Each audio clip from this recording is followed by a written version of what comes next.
बच्चों हम लोग अब देखेंगे कि गोला, शंकु और बेलन इनके आयतन में क्या संबंध होता है। हमने देखा कि गोले का जो आयतन होता है 4/3 पाई आर क्यूब और शंकु का जो आयतन होता है 1/3 पाई आर स्क्वायर एच। यहाँ पे बेलन यानी कि सिलेंडर का जो आयतन होता है वो पाई आर स्क्वायर एच होता है। ये इतना होता है, ठीक है। अब यहाँ पे क्या क्या क्या चीजें हैं, जैसे ये शंकु है और ये गोला है और यहाँ पे सिलेंडर है, ये सिलेंडर है। शंकु, गोला और सिलेंडर है। इनके आयतनों के बारे में हमें जानकारी रखनी है। अच्छा देखो इसमें क्या लग रहा है, इन सबकी ऊंचाई सेम लग रही है कि नहीं लग रही है? सबकी ऊंचाई सेम लग रही है कि नहीं लग रही है?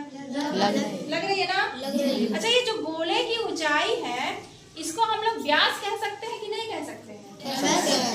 व्यास का मतलब अगर ये इसकी त्रिज्या है, ठीक है, यहाँ से यहाँ तक की दूरी इसकी त्रिज्या हो गई और वैसे ये त्रिज्या, दो त्रिज्या अगर हो गई तो उसका पूरा का पूरा व्यास हो गया। अच्छा इस गोले का जो व्यास है, इस गोले का जो व्यास है यानी कि त्रिज्या का 2 गुना। व्यास क्या होता है? त्रिज्या का 2 गुना। वो इस शंकु की ऊंचाई के बराबर है कि नहीं है? और इस बेलन की ऊंचाई के बराबर है कि नहीं है? सबकी ऊंचाई बराबर है। और हम एक चीज और देखते हैं कि इसका जो आधार है, इसका जो आधार यानी कि सरकमफेरेंस, यानी कि इसका जो सरकमफेरेंस है, आधार है, वो इसके आधार के बराबर है कि नहीं है? शंकु के। और शंकु का आधार इसके बेलन के आधार के बराबर है कि नहीं है ना? इस दशा में जब इनकी ऊंचाई इसके बराबर है, इसके व्यास के, और इनका आधार भी आपस में बराबर है, तो इस कंडीशन में तीनों के आयतनों का जो संबंध होता है वो हम लोग यहाँ पे निकालेंगे। हम एक प्रयोग करके देखते हैं, ठीक है।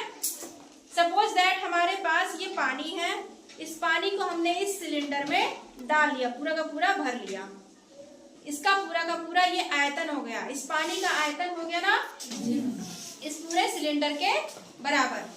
अब इसी पानी को हम लोग इस शंकु में डाल देते हैं बराबर, ठीक है। शंकु में डाल लिया, इसमें कुछ पानी बचा कि नहीं बचा? बचा ना। अब इसको हम ऐसे करते हैं,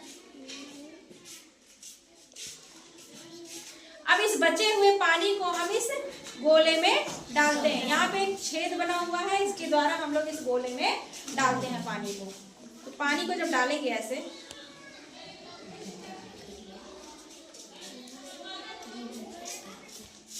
थोड़ा सा इधर उधर चूक गया, बाकी इस गोले में जो पानी भरा है, ठीक है, और इस शंकु में जो पानी भरा है, इन दोनों को ही अगर हम इस बेलन में डाल देते हैं तो बराबर हो जाता है।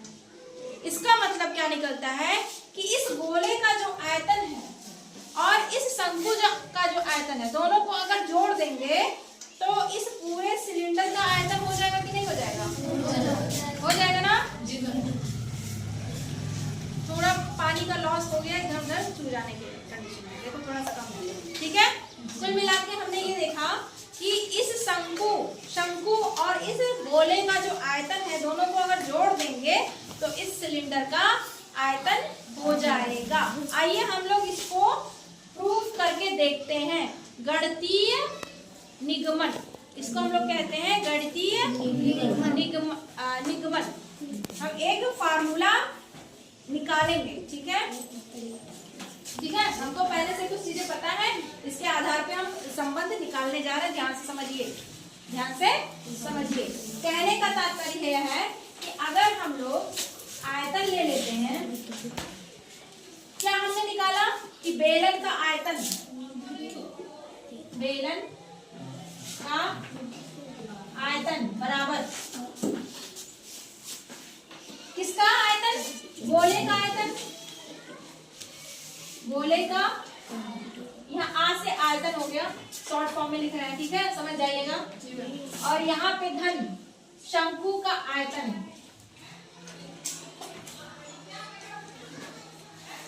ठीक है। हम लोग इसका निकालने का प्रयास करते हैं कि ये बेलन का आयतन गोले और शंकु के आयतन के योग एक प्रयोग द्वारा इसको देखा है। आइए देखते हैं। गोले का आयतन कितना है? 4/3। इसको याद कर लीजिए आप लोग, 4/3 pi r cube, 4/3 pi r cube, इसको याद कर लीजिए। इसको हम कभी निकलवा के दिखा सकते हैं, ठीक है, कि 4/3 पाई आर क्यूब कैसे आया।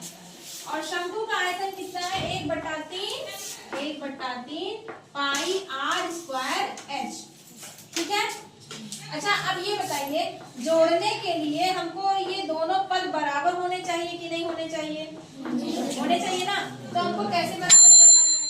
उसके लिए हम लोग इसकी ऊंचाई और उसके व्यास में संबंध निकालना है, ठीक है, क्योंकि हमने देखा था इसका जो व्यास है इसकी ऊंचाई के बराबर है।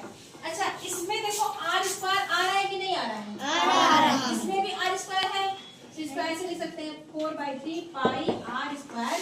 यहाँ पे एच बच गया कि नहीं? सॉरी, यहाँ पे एक आर बच गया कि नहीं बच गया? बच गया। अच्छा, अगर यहाँ पे आर की जगह पे एच आ जाता या यहाँ पे एच की जगह पे आर आ जाता तो हम लोग जोड़ लेते आसानी से। तो हमको यहाँ पे आर की जगह पे एच लाना है, आर की जगह पे एच लाना। तो ये बताओ, ये जो ऊंचाई थी इसके व्यास के बराबर है कि नहीं है? ठीक है, ऊंचाई जो है उसके व्यास के बराबर है कि नहीं है? व्यास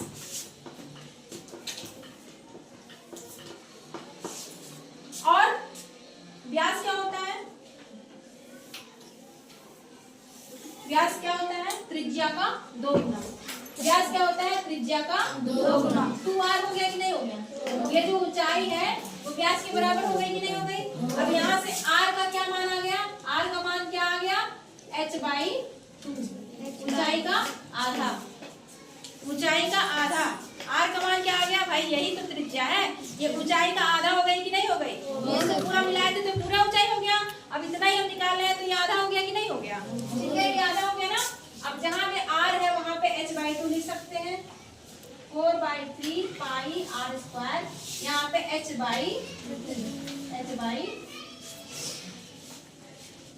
यहाँ पे लिखा हुआ है